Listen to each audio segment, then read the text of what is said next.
On a beautiful but cold autumn morning at the beginning of October 2024, Naiad and I found ourselves sitting on the mud on the outside of Mundon Stone Point, having spent the night there. At around 2.5 hours before high water, the tide was coming in fast, and I launched one of my small drones to record the passage of the water. I moved the drone a little way away from Naiad and let it video from that position for a few moments. As you can see, the movement of the water is quite fast, and although the water is very clear, you can still see the leading edge of the water moving towards and then past Naiad.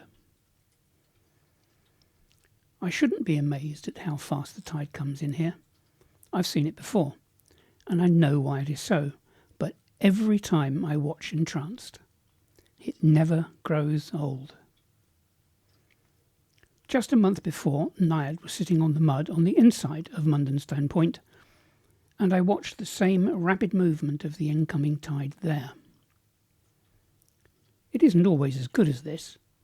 When the wind blows hard, the water is choppy and murky, and you can't see the mud once the tide has covered it.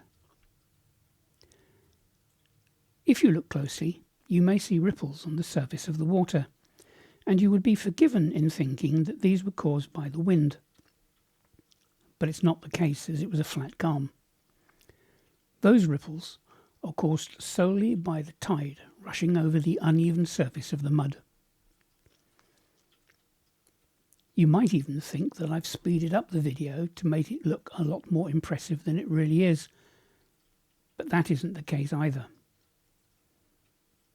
Apart from cutting out sections of the video to make it shorter, the clip is unaltered. The tide really does come in that fast. Unfortunately, drones don't record sound, which is, thinking about it, probably just as well, since they're quite noisy beasts. And I personally don't like to put music over the videos, so there's going to be silence from now on as I shut up. Feel free to stop watching if you're the impatient kind. Otherwise, sit back and enjoy the video.